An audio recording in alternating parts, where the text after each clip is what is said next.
Hey everyone, welcome.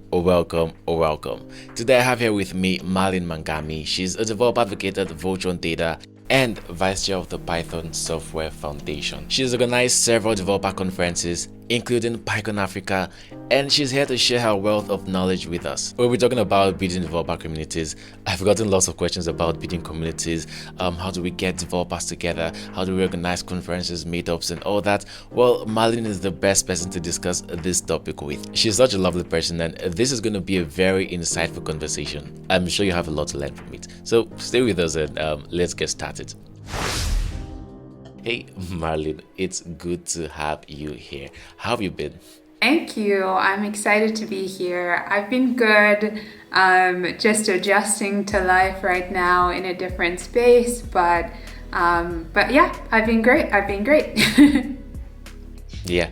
What's the different space? I mean, by the way, you look really good, and your background is nice, lovely. Thank That's the you. flowers I can see behind you. Thank Yeah, you. what's the different space? Is it the? I know you just joined Voltron Data as a developer advocate, and how's that going so far? That is going great. I had been traveling for a bit, so I moved back to Zimbabwe and then moved to a different house. And I'm still thinking about moving again to a different place. So I feel like I'm a bit of a mess right now, but pulled this background together, which was nice. But yes, I am right now. I'm a developer advocate, and this is my first ever developer advocacy job. So I've really been enjoying it. I'm used to just pure engineering, and so this has been really nice. A cool kind of change, which has been cool. But also, like I was telling you before, it's also felt a bit intimidating because I feel like I'm trying to think about things to do creatively a lot, and that's felt also kind of intimidating. But overall, it's going well. Yeah, yeah, it's good. It's going well. It's similar to what you've been a bit similar to what you've been doing before now. Apart from the core engineering, the whole community, working with community stuff. Maybe do you want to use like one sentence to give us what your typical day as a developer advocate is? Okay, sure. So for me, my day looks like getting up. I usually log on to Slack and check that I don't have any messages or things like that. I'll have like a page open with, so on a Monday, usually I'll create a list of things that I'm going to be doing or working on throughout the rest of the week. So sometimes a lot of my work looks like writing up either a blog post or a Twitter thread, and just coming up with interesting ways to share the things I'm learning. So right now I'm learning a lot about Apache Arrow, and so it would look like, looking at the docs of Apache Arrow, and figuring out like how do I use this, and then sharing how I do that in some way or form. So and some of it is also speaking and doing things like this, but mainly just writing and coming up with things that make learning easier for developers. That's really cool. I think the back to what you said before, the first couple of months as a developer advocate, I think it's really stressful, but you're gonna get used to it. It's actually stressful. It takes some getting used to, especially if you've been doing a lot of developer advocacy work unofficially before now. Yeah. Yes. Yeah. So it's just a lot of context switching and all that. All right, so back to building developer communities. I'm sure I know, like I've said in the beginning of this video, you're a part of the board of directors for the Python Foundation. What's your developer journey been like, first of all, and how has what's the developer community? How has developer communities helped you? Right, so I think, yes, like you said, I'm part of the Python Software Foundation. I'm also the previous chair of Pycon Africa, and all of those communities have been a really important part of my journey in technology. I also am part of the Python community locally in Zimbabwe, and I think that developer communities have been such a great place for me to be able to learn about Python, for me to get career opportunities, and also for me to help teaching or organizing events and things like that, and so even get experience in developer advocacy in that way. So for the PSF, I'm on the board of directors and I volunteer there. I'm the vice chair. So a lot of that looks like just attending meetings and giving my opinions on things. And then I'm also on, when I was running Pycon, when I was one of the people running Pycon Africa as the chair, I would just be coordinating for the event and trying to make sure everything goes smoothly, making sure things are in place. And that's a lot of pressure, to be honest. But then the event itself is really great because people are able to learn together and grow together and have amazing opportunities there. So, yeah. Yeah, I think one thing that one feeling we get as developer advocates is that feeling of fulfillment when we see other developers feel fulfilled because of the work we do. So if I create a technical tutorial, for example, try to break things down for other people, and someone is learning from that stuff, or if I build a community to help developers get to know each other, learn from each other and all that, and I see that they're all happy, I get that feeling of fulfillment that, I helped make this happen. So I think that's really cool. But even though the work itself is stressful, the end goal is fulfilling. Yes, absolutely. I agree.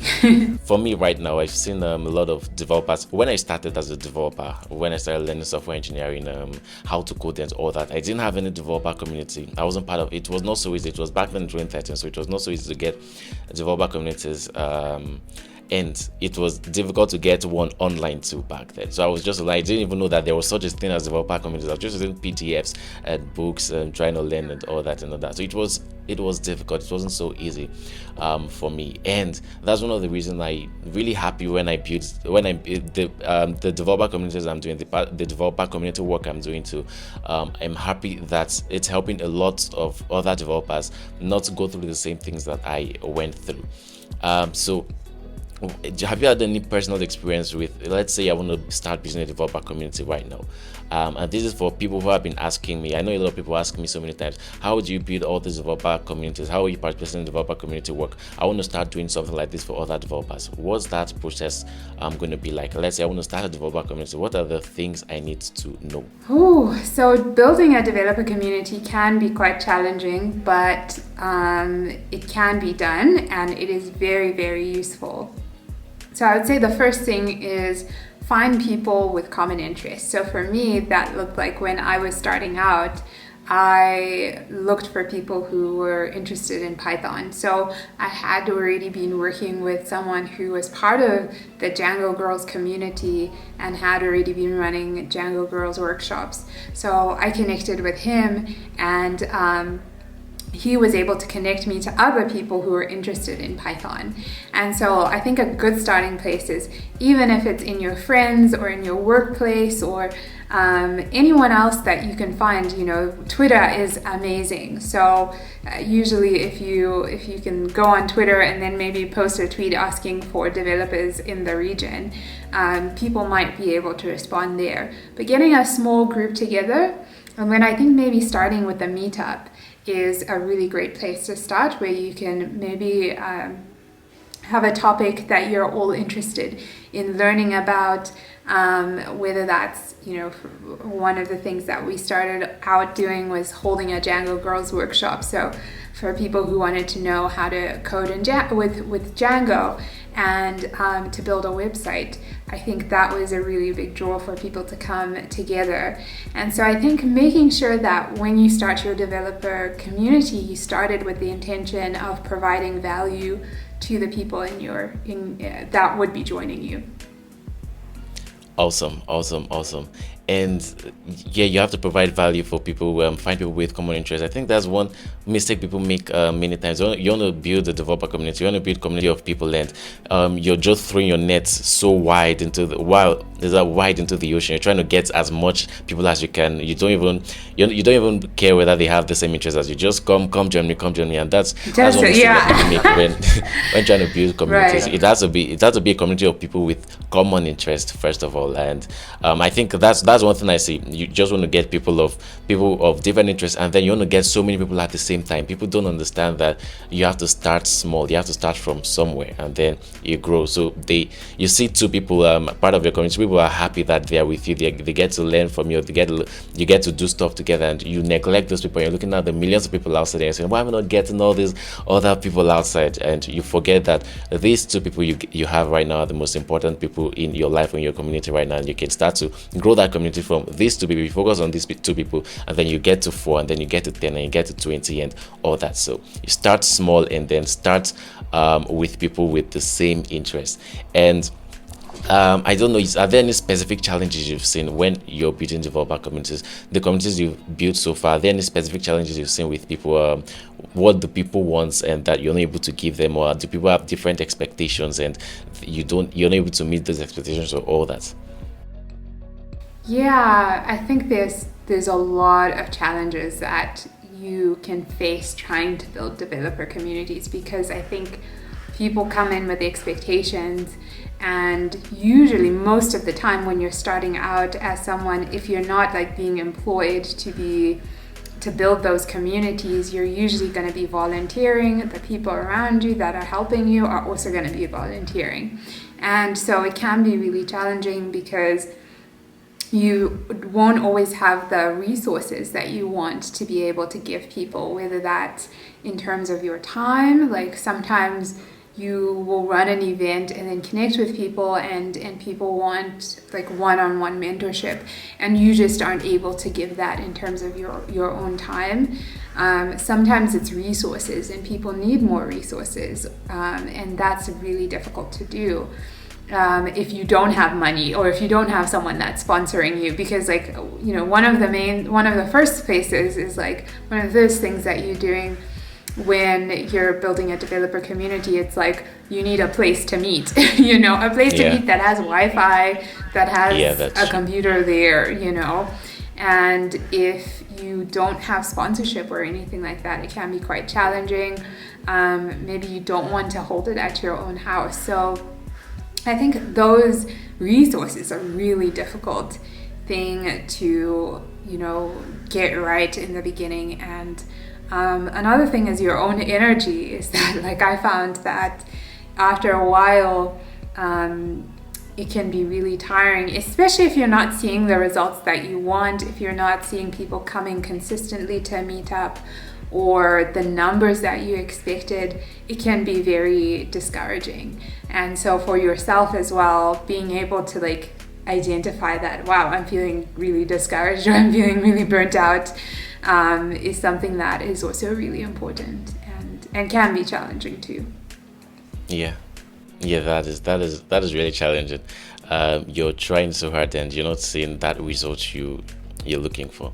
Yeah, that can be really challenging. Yeah, and your point about the getting burnt out, that happens a lot with people trying to build developer communities. I think one thing that can help for because there are people right now that want to do this, and they want to just start from scratch. You want to just start building. You want to build a developer community. You want to help other developers, and you don't just start from scratch and do it alone. Why there are other people who are building this and they are struggling, and you can just go and start helping them do what they're doing. So you can go and start helping them build their developer community, and that will be you and them. You know, you don't have to start everything from scratch. You know, there are so many communities out there that are looking for organizers, people that are going to help them organize things, people that are going to help them do stuff together and all that. So you can just go look for one community around you and volunteer. You talked about volunteering and volunteer, and that's you building a developer community. It doesn't have to be, I want to build a developer community, I want to build a community of developers with common interests, and I have to start from scratch.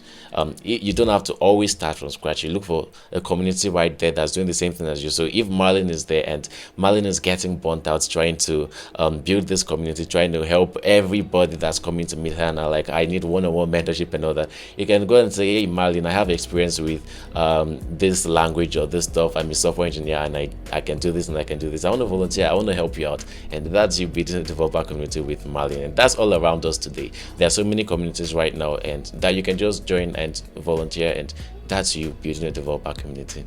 So now let's talk about your experience organizing meetups or conference. That's another hot topic, because I've organized meetups and conferences myself, and I know that it's not easy. Sometimes you're clueless, like, as to where to start from. So if I'm someone who has not done this before, I'm like, oh, what do I even start doing? Where do I start from, and all that? So what has been your experience? Do you want to tell us about the first meetup you organized? What was that experience like? I think, well, the first meetup I organized was for a nonprofit that I started called Zimbo Pi, and it was a really small one. It was a small group of girls that I wanted to get experience or exposure to the Django Girls curriculum, and it was a bit easier, honestly, to organize because just things aligned so well. And we just, thank God, things just aligned really well, and I had someone who gave us a space and the space had computers in the space, and so it wasn't very difficult to organize that. The only other thing that we had to do was we had to raise funds to be able to get food. But that wasn't too bad because all of the volunteers, we just put our money together and were able to do that. But, further on down the line, the meetups that I then organized, I think I went from organizing Zimbo Pi straight into going to organizing Pycon Africa, which was very different and really challenging, honestly, just because of the amount of logistics involved. When we did Pycon Africa, we were trying to bring together people from all over the continent, and even our organizing team was people from all over the continent, and that was very challenging because you're working on Slack with people, you're trying to communicate with people. Also, to be honest, people are not as confident investing in Africa at the moment, I would say, or maybe it's gotten actually a lot better. But at the time when we started, it was quite challenging to get people just to sponsor the conference. And in order for the conference to run, you need sponsors, or else you're just going to be, struggling. And so we ended up really doing a great job and got sponsors, got people from the community as well to donate. So people even had financial aid to attend the conference. But it was quite challenging because you need to be really organized. You also need to just make a decision and know that, as the organizer or as a chair, a lot of the responsibility is going to fall on you. So if someone in your team is not able to do something, you can't just be upset about that and just be like, oh, we'll just see it. At the end of the day, sometimes the responsibility falls on you. So I ended up having to do stuff or having to reallocate things and having other people on my team do things that they hadn't signed up to do. And so you really have to have a team that you can trust, I would say. Don't try to do it by yourself. If that's something that I would recommend, please do it with a group of people. Do it with people you can trust to be able to do it, which I feel like for Pycon Africa, we had an amazing team, and that's the only way we were able to pull off a conference like that. So yeah, very challenging, but pretty good. If you can find someone who also has done event planning before, they will remember details that maybe you would have forgotten. So I'd say just like organizing another event, it's kind of like that. I think that's one very important part, finding the right people to join you. What about the devs? Because that's a very big conference. How do you get other developers to trust you, to know that this is worth attending? As a dev, you're organizing this conference. Why do I need to come? How did you get people to come? I think the great thing is that the people that were part of our organizing team were people who had already been organizers for smaller conferences in their countries, in their own regions. And because of that, they already knew people that were part of their community. So A lot of the people that came were people from the local community. We had it in Ghana, so the Python Ghana community is quite large and great. So they had a lot of people being able to attend, and that was really, really great.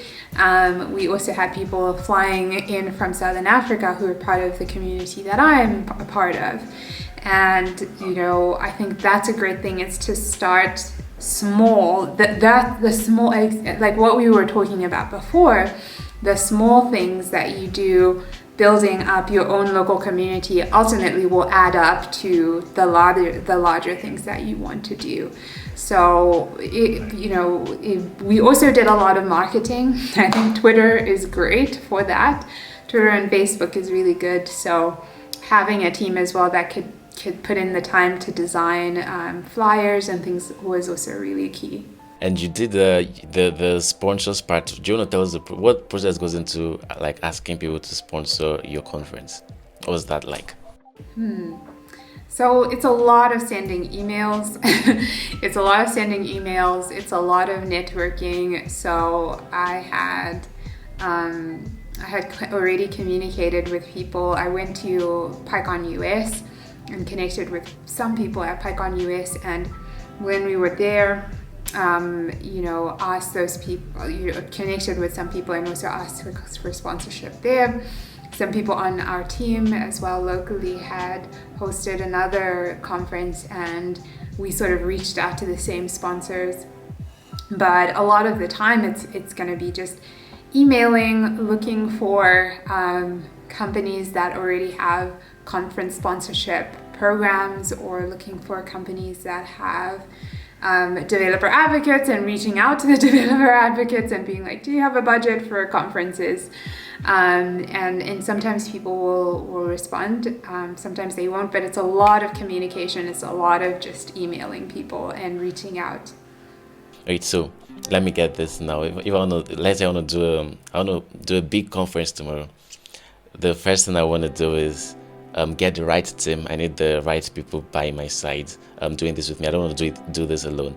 And we need a place to stay, like a place to host the conference. So people need to come to a place. So that's get sponsorship from other people, like other companies, and I have to reach out to a lot of people. I have to understand that I'm not going to get from everyone I reach out to. I have to understand that a lot of people are going to say no to, but I'm going to reach out to a lot of people so I can get something. And you mentioned some logistics and all that, so that comes from meeting the right people. And then how do I get devs to even attend? So after all this, how do I get devs to attend? And then you mentioned communities, so you don't just wake up one morning and say, I'm going to build the biggest conference. You have to start locally. So what have you done before on a small scale, and that in turn is going to help you do things in a large scale. So those little communities, when you put them all together, that's going to be large, right? Absolutely. I think that's a great summary.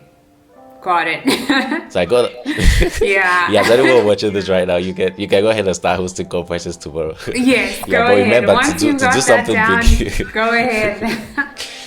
Yeah, Yes. but don't forget about Marlene's background. How before you did this, you've already been doing all the local meetups, all the small meetups, and building those communities and building trust among devs. So developers will see and they know that it's Marlene that's among people organizing this. So I'm going to come for her.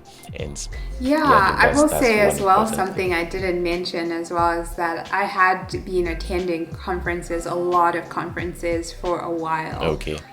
So I attended quite a number of different Pycons before I thought to myself, let me organize one by myself. So I supported other communities across the continent, whether that was in Namibia or Nigeria or Ghana. I was attending those conferences and talking to people there, supporting their conferences too. So one of the great things to do, I think, is also like making sure that you support people as well. And to do all this, to even be able to do all this, you want to organize the conference, you want to get the right team, you want to reach out to people, but you have to be a person who is able to interact with other people in the first place. Because if you are like if you're someone who hates talking to other people, who not just hate, but there's some people that are just not able to, or it's just a lot of stress and pressure to them. And what do you do as if you're that kind of person who I don't know how to interact with people, I don't know how to reach out to people or communicate with people, I don't know the right words to use and all that. What do I do? But that doesn't necessarily disqualify you from being able to host a conference or being part of a team that does that. But I will say that you need someone who is able to network pretty well, able to spread the word about the conference or the meetup. And so I would say it would be wise to like bring in a person who's more of an extrovert or who is a bit better at communicating, to be able to help you with that aspect. We actually have a couple of people we had a couple of people on the team for Pycon Africa who just are not comfortable talking a lot or communicating on that level. And that was fine because I was very happy to do that. And so I do think that, finding or collaborating with people who can do that is important, because honestly, like without that, it's really difficult to like get the word out there, or get people to sponsor and things like that. So yeah, that makes a lot of sense. So you have to find a person who can do that, and you use your own skills, your unique skills to help that. You apply your own unique skills, and then you're not trying to do everything at once. If you recognize and you realize that maybe you're not good at this, you're not good at reaching out to people and speaking and all that, then you do what you're good at, and work with someone who's good at that, and then both of you are going to make a really good duo, or all of you, not just two people. So it can be a team of people and all that. And okay, now I'm in a developer community. Let's say I've built a developer community. I'm successfully getting people together with a common interest. Maybe people learning HTML and CSS. I've gotten them together with a common interest, but maybe I put them in a communication space like Slack or WhatsApp group, or we are coming together to meet at the place. Now, how do I get the devs in my community to interact with each other? Let's say I have a group of 10 devs, and developers like keeping to, or some developers I know, many developers I know, they like keeping to themselves. You just want to do stuff on your own and all that. Now, they're part of my community. I want my community to be lively. I want my community to be creating awesome stuff. How do I get them? Are there any specific things I need to do to get people to be free with each other, to interact with each other, to build stuff together with one another? Yeah, I feel like that can be very challenging, trying to get people to collaborate together and to be able to just be part of a community and talk to each other. That's something that has to happen organically, honestly, through friendships or people feeling like there's some sort of reason why they should be able to be part of this community. So you want to be adding, having a chat or something that does add value. So whether that means sharing opportunities in the chat pretty often, or like if someone asks a question, making sure that person gets an answer. It should be like on the administrators of the group to be able to answer the questions that are being asked, so no one is kind of left hanging. And I think creating a safe space where people feel like, okay, if I ask a question here, I'll be answered. There are people who know what they're talking about in this group. I think all of those are really great to be able to cultivate a space that people want to be a part of. That being said, it's really challenging, because we do have like a Slack channel, and I wouldn't say that the Slack channel is like the most active place, but it is a great place for people to be able to find information. But I am part of another WhatsApp group that is like has Zimbabwean developers in it, and it's very, very lively. Like people send messages like every single day. And so I'm not sure why people feel more comfortable there as compared to on Slack. Maybe it's also because like people tend to view certain platforms a certain way depending on the country that you're in. So people tend to be more comfortable on WhatsApp, I would say, in Zimbabwe than on Slack, for example. So I think that might be a reason as well. Yeah, that makes sense. And when you talked about the making sure that as the administrators questions are being answered, because people like to do what other people are doing. If I come to your community and I see that someone has asked a question and no one is answering them, I'm not gonna try again. I'm not gonna bother, because I'm like, no one's gonna listen to me anyway. This person was not heard, so I don't think anyone's gonna hear me either. So in that way, when it starts from just one person, you start you ignore, or you make feel like they're not being heard, that's gonna cause a ripple effect among every other person. So they're gonna say that, and they're gonna feel that way. They're gonna feel like, if I say anything, no one's gonna reply me, no one's gonna answer, because you, as the administrator, you didn't care enough to talk to me about it, or to say, hey, I saw your head, or any or that kind of thing. And I think that's really important. That's really important to take care of. You make people feel heard. Yeah, I think that's absolutely right. So yeah. And okay, what about the general guidelines when dealing / interacting with people? So I know I'm talking not just a developer. This is another human being like me. This is another person. There's certain things I need to know. Are there boundaries I shouldn't cross or anything? Dealing with people in developer communities. Yeah, I definitely think you should have your own boundaries. So, whether that means making sure that you have enough time for yourself, that, do you feel comfortable giving people your WhatsApp number? Do you feel comfortable with people calling you, or things like that? Just making those boundaries clear. But in terms of like interacting with people in general, I think a good rule of thumb is just to be kind, just to really think about the other person when you're interacting with them, because it can be very challenging. Sometimes you're like, not everyone that you meet is gonna be the nicest person, or is gonna like want to support what you're doing, and I think it's okay if you meet people that are not always going to be amazingly nice. I think in those situations, the only thing that you can do is control yourself, and to make sure that you are as kind as you can be. And I think that will, like, just being kind will like take you a really, really long way with people. I also think just also being, I also think making sure you're not afraid to have your opinions heard, making sure that if you have an opinion that you are speaking it, and that you aren't afraid for people to know what you're thinking. I think all of those are important things. So. Yeah, those are really good guidelines, and the being kind is going to help you, not just as a developer, not just in the developer community, in life generally. That's a very, very important skill. Yes. There's a comment out there to make back then when we're talking about getting people to interact with each other. One thing I've learned, someone who has been building developer communities, is that if you want the people in your community to talk to one another, to interact with one another, you have to get back to what you said earlier, get people with similar interests. So there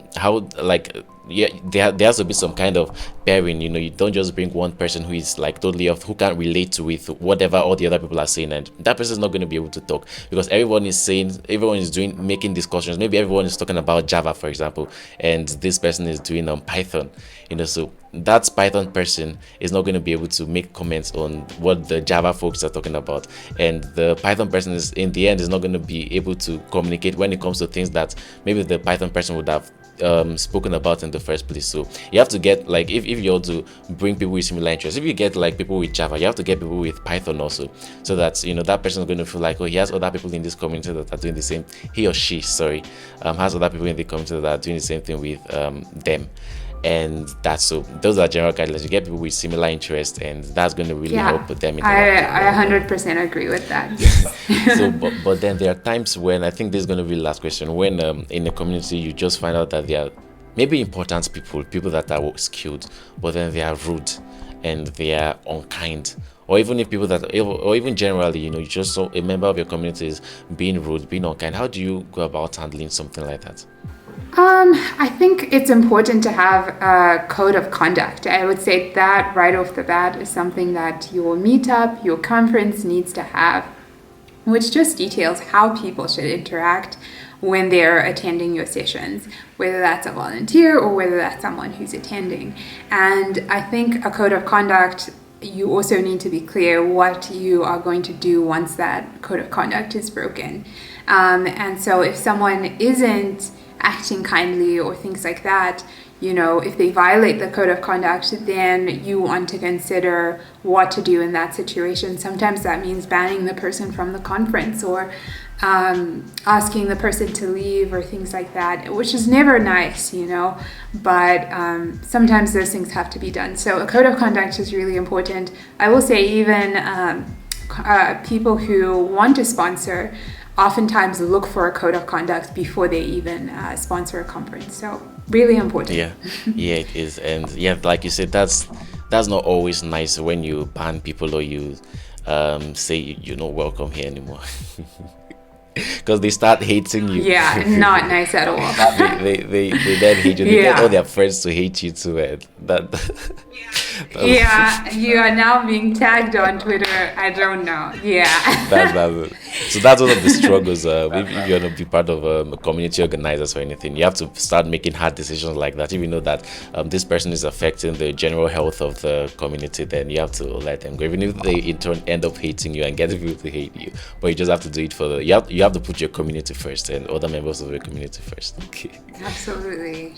Yeah. Okay, thank you very much, Marlene. This has been a really insightful conversation. I've gotten lots of questions about building deaf communities and people asking me, coming to my inbox and all that, and I'm sure this is going to answer all their questions. Getting people together, meetups, conferences, getting people to interact with each other, reaching out to people and all that. So all those questions were answered here thanks to you, and I'm happy you came and happy we did this. Is there anything, one last thing, is there anything you want to plug, anything you're working on right now that you want us to check out? I might have a YouTube channel coming out, so there's that. But if not, please follow me on Twitter. I'm Marlene_ZW. You can check out my website. It's marlenemhangami.com. And hopefully I'll have more Python content coming out soon. So also, if you're in Africa and watching this and need a job, my company is hiring. Voltron Data is hiring. So just inbox me about that. Awesome. So that makes sense. And we have to run. I'm going to add the links to all of Marlene's social media. And whenever she starts her YouTube channel, I'm going to come back to this video and add a link in the description so you get to see all of that. And we're rushing right now to round up because Marlene's camera is on like 1%. It's about to go up. It's about to die. So we have to round up right now. And thank you, everyone. Please do me a favor, hit the subscribe button and like this video. Make sure you like this video, it's very important. And then tell us what you've learned from this conversation. Did we even have to do it? Was it necessary? Did you want us to do this? Did you really want us to do this? Did you learn anything? Let us know in the comment section below. All right, and that's it. See you all in the next video. Bye.